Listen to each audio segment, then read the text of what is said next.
In this presentation, I will be using the term Akan as well as Asante when referring to the Akan-speaking peoples of Ghana. Although many of the counselor staffs as well as gold regalia are most commonly associated with the Asante, in fact, the Asante was the last group to adopt the use of these staffs. The staffs trace their origin back to the silver-topped canes brought by the European merchants to the Gold Coast in the 17th century. The carrying of these canes by messengers meant that they came by authority. The canes were then sometimes given to the royal chiefs who used them in the same way. By the 18th or 19th century, the Akan king was too great and powerful to hold the cane himself, so was then given to his spokesperson. Until the regalia became larger and more detailed, the canes remained topped with silver. In the coastal Akan states, the staffs with gold regalia on top came into use by the 1890s, but they did not seem to be made by the Asante until after 1924. This was when the Asantehene Prempeh II was brought back from his exile and gave permission for them to be used. The title given to the chief spokesperson is Ochame. This is usually translated as a counselor or linguist. Many historians specializing in the Akan see problems with the use of the word linguist to describe the Ochame. During colonial times, a bilingual interpreter was necessary for communication between the colonists and the local Akan states. This interpreter and the Ochame could have easily been mistaken for each other, which they have been in much of the literature on the Ochame. The word Ochame should have been kept intact and not replaced with an attempt to westernize its role in Akan society. But for this video, I have decided to intermittently use the terms Ochame, counselor, and linguist because these are the terms used in most of the information I found on the Ochame. The Ochame, translated as a counselor or linguist, is a distinguished member of the Akan court and an important spokesperson in the Akan community. The linguist's role is to be the mediator between the chief and those who wish to speak with him. He repeats the words of the chief as well as those of his guests. There is an Akan saying that the Ochame makes the chief's words sweet. As the well-known proverb says, if a town becomes broken, it is the fault of the Ochame. If a town stands firm, it is the due to the Ochame. The position of chief's counselor is inherited through designated matrilineages, although in some cases a chief has appointed someone to the position. A chief will usually have between 2 and 6 Ochame.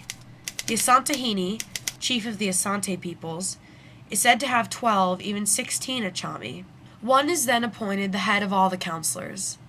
This head counselor is referred to as the Ohene Yeri, which translates as the chief's wife.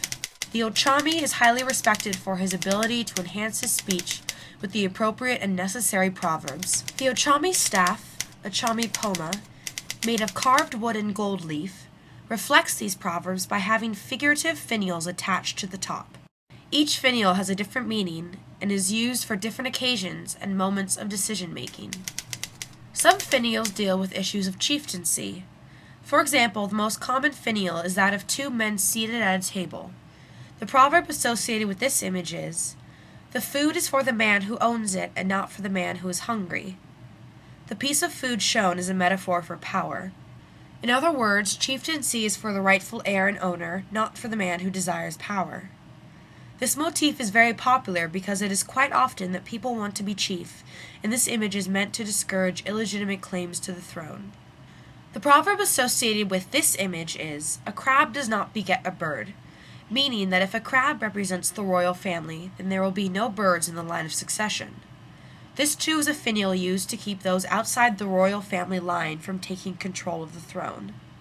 The image of a monkey and an antelope next to an anthill could be confusing at first glance, but the proverb that goes with this particular finial, "When the monkey rubs itself against the anthill, it does not become an antelope," means that one cannot become something that one is not. In the case of the Akan people, the antelope represents the chief, meaning that imitating chiefly behavior does not make one a chief. The proverb, "Birds of the same species roost in the same tree," is essentially an equivalent of the English proverb, "Birds of a feather flock together." This finial is used to promote unity and solidarity within the state and the royal family. Another common theme within linguist staffs is the balance of power. Counselors often use their staffs to emphasize cooperation between the chief and his subjects and within the state. A finial used for this purpose is that of 4 heads. 2 proverbs that deal with this are, "One head does not go into council," and "One head does not rule a nation." Both proverbs are about sharing responsibility and power. This image of a man pushing another man up a tree evokes the proverb, "If you climb a good tree, you get a push." The Akan peoples find a lot of value in cooperation and good citizenship, so if one's intentions are good, one will get help from others in order to succeed. This staff might be used if there is disruption within the state amongst the people. A man scraping bark off a tree brings to mind the saying, "If one man scrapes the bark off a tree, it will fall to the ground," emphasizing the need of a second person in order to get work done. "The trap does not know its owner," is the proverb meant by this finial. The celebrated Sante carver, Osai Bonsu, who created this Ochami staff, explains, "If the person who sets the trap is not careful, he will become a victim of the trap." Therefore, being honest is better than acting on devious intentions.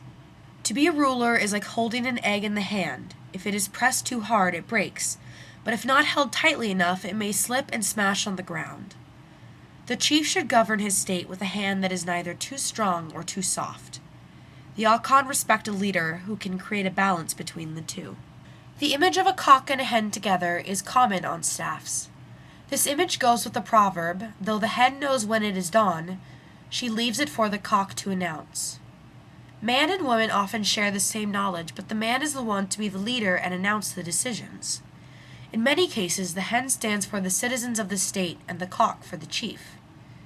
This motif can also be understood to mean that a woman does not need to bother herself with issues of the state because she has bigger and better things to focus on. The hen's foot may step on its chicks, but it does not kill them. Unlike the finials that contain a cock and a hen, in this motif the hen represents the chief and the chicks his subjects.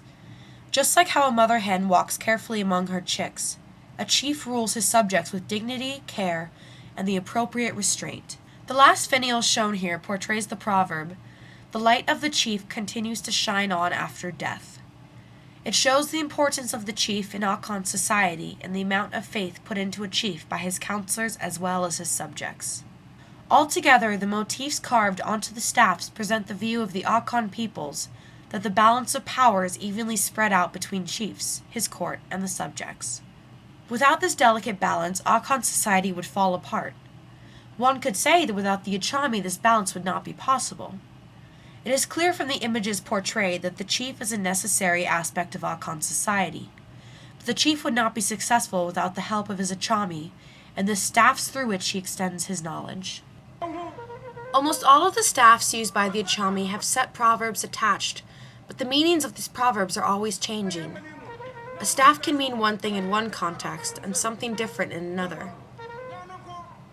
The meaning of the man holding an egg will mean two different things in a dispute about birthright or in a war.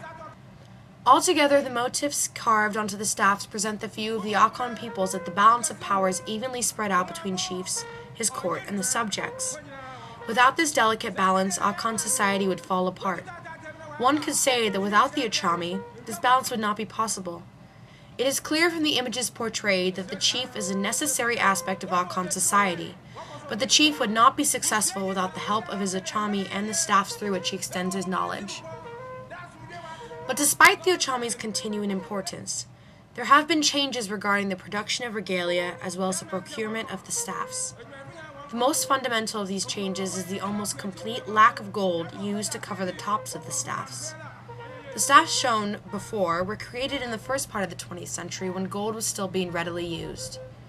Now, the cast gold pieces have since been replaced by cast brass objects covered in a gold wash. The carved wooden objects are now being covered with gold-colored foil instead of real gold leaf. Because of this change in production, fewer carvers are being hired specifically to make regalia. Instead, these objects are being bought at regalia stores where chairs, umbrellas, swords, counselor staffs, as well as personal adornments are sold. These regalia stores not only sell objects, but they also rent them out. Majority of these sales are still to chiefs and queen mothers, but more and more tourists are purchasing the objects. Changes in the structure of chieftaincy have fostered the increasing number of regalia stores. There are more paramount chiefs than ever, and in turn, there are more staffs to support the increasing number of chiefs. In many Akan states, new honorary chief positions have been created, and in some areas,